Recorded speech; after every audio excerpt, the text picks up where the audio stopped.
Son las 7:38. Saludamos a esta hora de la mañana en nuestro estudio al sociólogo e investigador Alberto Mayol. Bienvenido, Alberto. Muchas gracias por estar acá. Muchas gracias por la invitación, Patricio. Sí, bueno, voy a partir haciéndote una pregunta bien directa. ¿Tú piensas que a estas alturas el tercer lugar de Evelyn Matei es reversible? ¿En algún sentido?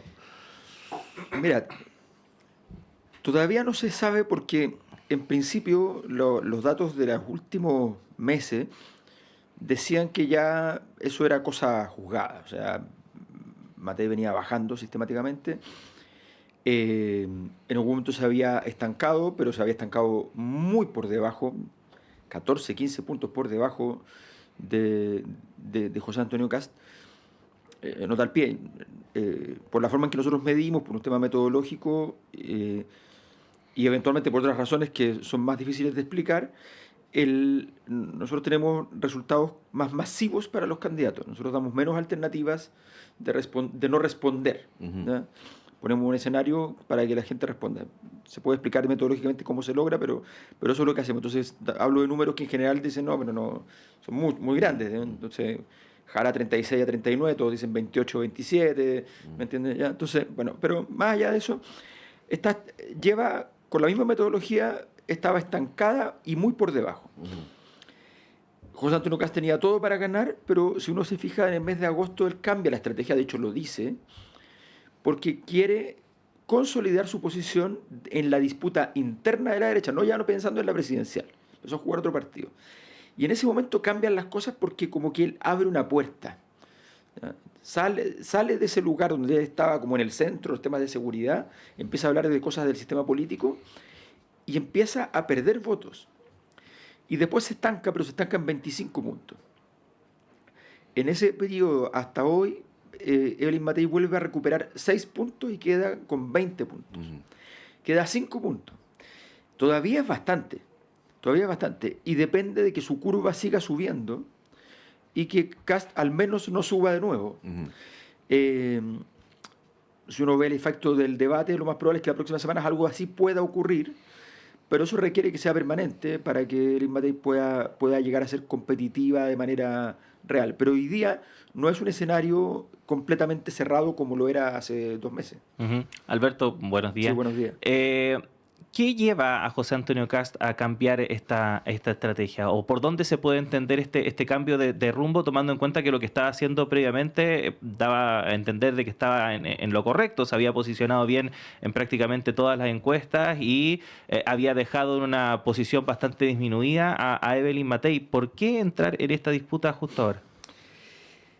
Es inexplicable en términos estratégicos. Es el alma humana, digamos. O sea, es que para él parece ser mucho más importante la disputa interna dentro de la derecha que la posibilidad de ser presidente.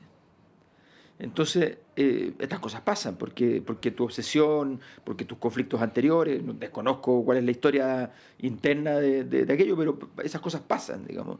Pero él giró.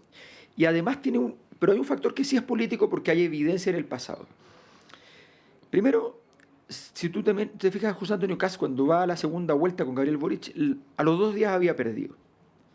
O sea, su capacidad adaptativa a un nuevo escenario, donde él tiene que ir a buscar votos con un discurso distinto, su capacidad adaptativa es muy baja. Cuando él va al Consejo Constitucional y se encuentra con este problema, porque él pensaba mantener su partido grande con 20 puntos, qué sé yo, 15 puntos, pero saca 40. ¿Ya? Y entonces queda a cargo del Consejo Constitucional. Yo no quería cambiar la Constitución, pero estaba obligado a cambiar la Constitución y no sabe qué hacer, se enreda, qué sé yo, y termina entonces haciendo una propuesta, ¿ya?, maximalista, entendiendo que él ganaba en cualquiera de las 2 condiciones, cosa que es falso en política. Él estaba a cargo, estaba gobernando eso y por tanto pagaba el costo de un error en ese sentido. Y lo pierde. Su flexibilidad nuevamente lo traiciona.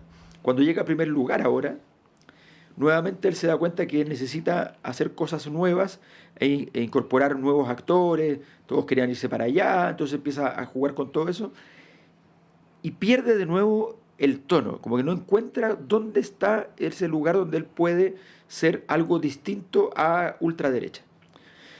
Que lo había ido logrando más que nada con un discurso un poquito más institucional.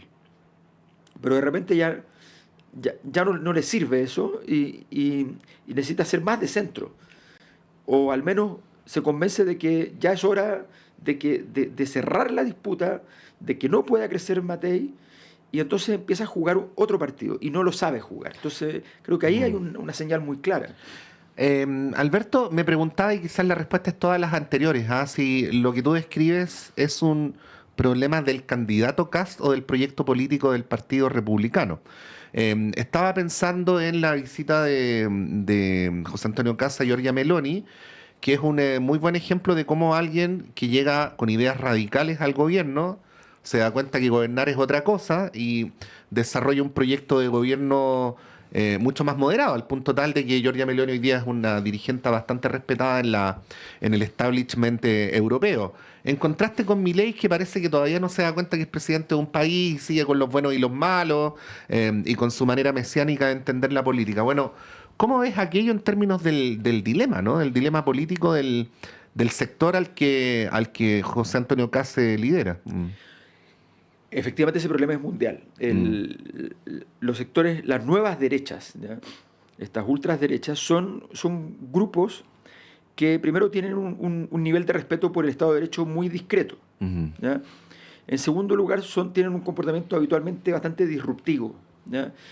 Y están en la órbita del trumpismo comunicacional y político.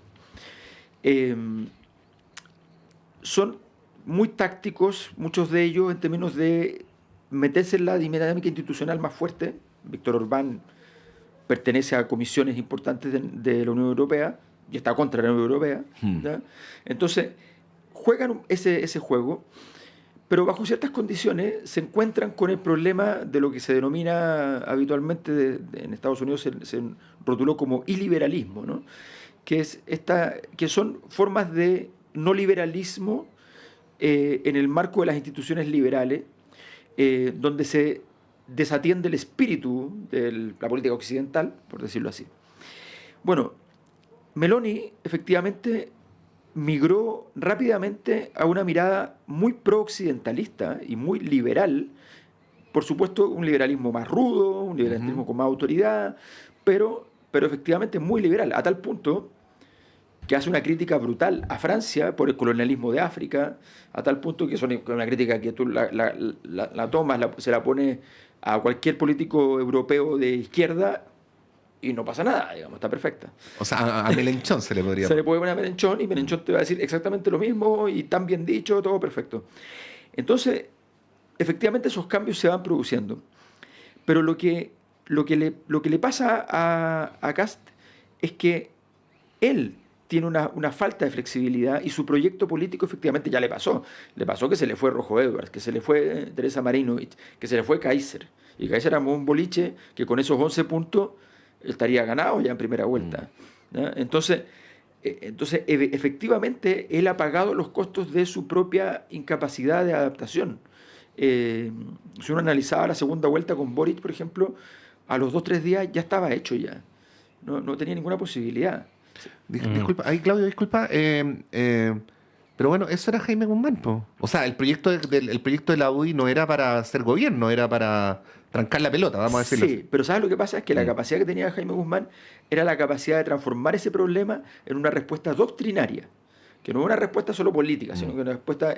A ver, cuando ocurre el golpe, los que arman el golpe son personas que están muy lejos de Guzmán, ¿ya? Lo arma Merino, vinculado con esta nueva forma de leer la economía, con Agustín Edwards, ¿ya? Y el mundo militar.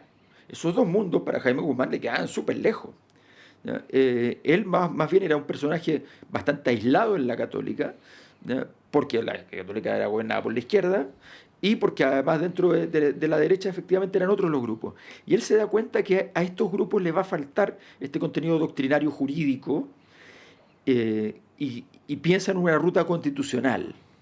Y entonces dice, bueno, ¿cómo les doy de comer?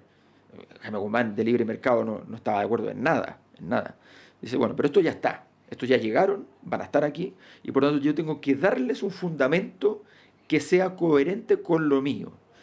E inventa esto del Estado subsidiario que hizo época mundialmente. Entonces, que no es una cosa que le inventar, sino que la saca de las encíclicas del 1900, ¿ya? Para poder articular su visión de la sociedad con esa visión de la economía. Entonces, Ujú. él resolvió el problema. El problema es que Kast evidentemente no es doctrinario y evidentemente no tiene equipos para eso. Ahora, Alberto, estos ripios que empiezan ya a verse en la campaña de José Antonio Kast, que una cosa es que Kast demuestre cierta fragilidad, ¿no?, en algunos aspectos, pero Evelyn Matei, ¿cómo capitaliza eso? ¿Qué tendría que hacer efectivamente para ella poder no solamente esperar a que caiga Kast, sino que ella también subir? Mira, yo creo que probablemente la respuesta, probablemente, no, yo creo que ella ensayó un camino en el debate que le funcionó. Si a mí me preguntabas antes, yo no habría sugerido un camino así, por ejemplo, ¿ya? Sin embargo, funcionó. Ese camino era simplemente abrir el escenario un poco, oxigenarlo. O sea, lo que ella básicamente lo que dijo es, mire, no estamos en el apocalipsis, porque Kast en menor medida, Kaiser, Parisi, son discursos apocalípticos. ¿Ya? Entonces, esos discursos apocalípticos te encierran en personas más duras, ¿ya?, que van a ir a esta guerra simbólica interna del país.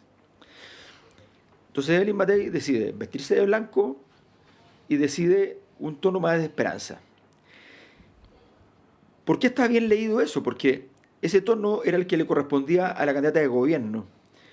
Pero dado los conflictos que tiene internamente, no podía llevar ese discurso naif, porque se iba a ver absurdo al lado del escenario. Entonces, ella se da cuenta que hay un espacio ahí para la gente que dice, oye, ya, pero veamos esto con un poquito más de expectativa, de largo plazo, de ganas de transformar el país en una cosa que esté mejor. Lo lee bien, pero lo hace suave, no lo hace con una cosa demasiado intensa. Entonces, esa combinación, habiendo otros jugadores dispuestos a jugar ese partido, además, ¿ya?, y habiendo otros que iban a quemar la pradera, a ella le sirvió.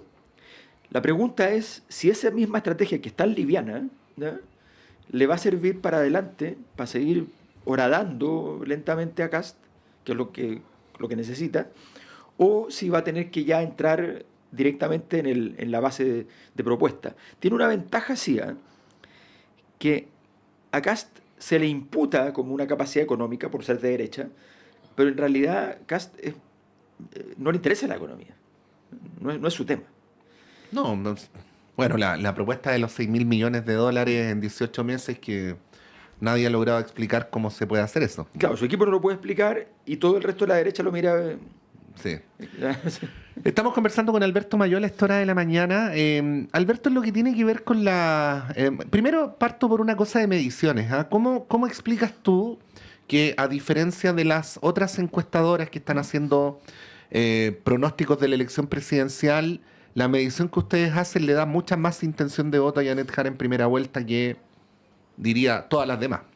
Es que, mira, hay una explicación simple y hay otras que no son solamente así como, ya, qué raro, ¿no? Pero, a ver, yo normalmente, ¿qué es lo que cuando uno diseña dice, yo tengo que obtener información? Este error se comete bastante. Entonces, tú tienes un estándar de que pones en la pregunta la alternativa de voto nulo, no sabe, no contesta. ¿Por qué le vas a dar dos alternativas a la persona para no darte un dato? Si resulta que la gente que anula es un 2%.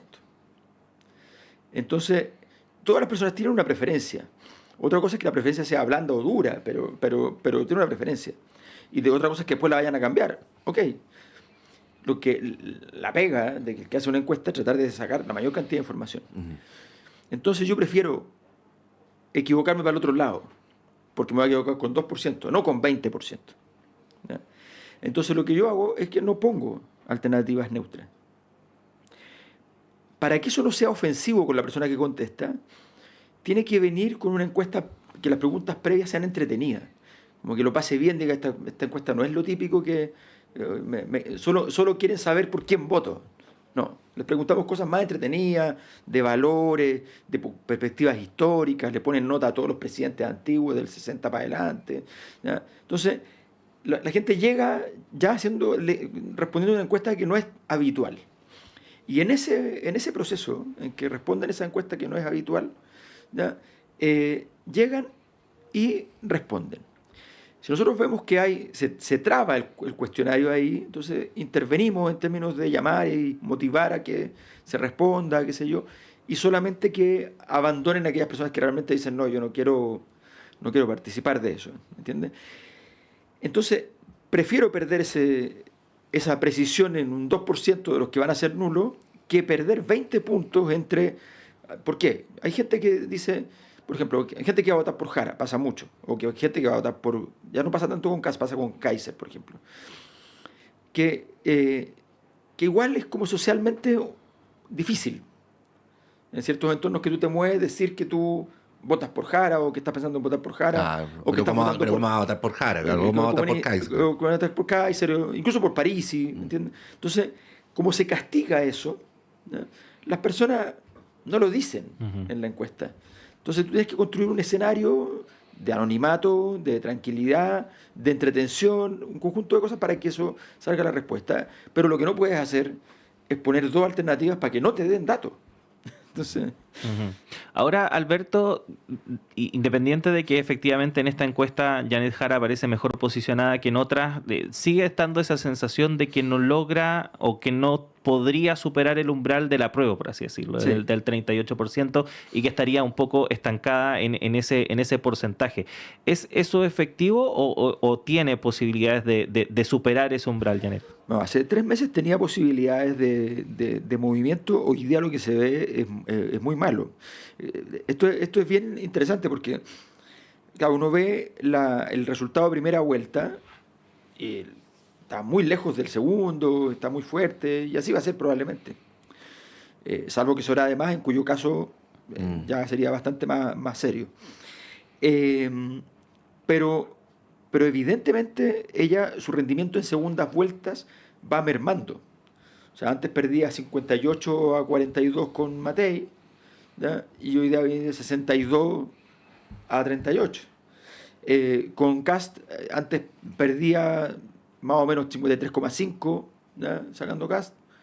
Ahora Kast está sacando 55. ¿Ya? Antes con Kaiser estaban a 1 punto, una cosa así, 1,5, 2. Ahora prácticamente están en 4. Entonces, es una diferencia ya mucho más grande. Y además, sus atributos no han mejorado en el camino, que es lo que las campañas van haciendo, sino que... y no puede ser de otra manera, porque si hay algo corrosivo, son los desórdenes de comando, o, en este caso es mucho peor, ¿ya? Es la guerra dentro del comando. O sea, si una guerra dentro del comando, eso no va a funcionar. Es como si ella estuviera en la obligación de quedar bien con un alma de su candidatura un día y con otra el día siguiente, y yendo para allá y para acá, finalmente no va hacia ninguna parte, algo así, ¿no? Sí, porque ella tiene que... Los candidatos, cuando tienen una situación como esta, tienen que cortar tienen que hacer el nudo gordiano, tienen que cortarlo. O sea, tienen que ir y decir, ¿saben qué? Aquí hay 2 sectores, en mi comando va a quedar 1. Pero yo no puedo tener 2 sectores adentro discutiendo qué es lo que vamos a hacer. ¿Ya? Eso es muy duro, significa 2 semanas de horror, ¿ya? Pero el escenario que tiene actual es inadministrable. No va a ocurrir que lo pueda administrar, y puede ocurrir lo peor, que además de ser inadministrable durante toda la campaña, llegue un punto cerca de la elección que además sí ocurra la guerra final y alguien gane dentro del comando, en cuyo caso tuviste lo peor de las 2 cosas. Bueno, hemos conversado esta mañana con Alberto Mayola. Alberto, muchas gracias por haber venido a la Radio Universidad de Chile. Muchas gracias. Son las 7:58, vamos a ir un breve alto y a la vuelta continuamos con más conversaciones en este día miércoles en la Radio Universidad de Chile, en la red de radios que piensan y en Uchile TV.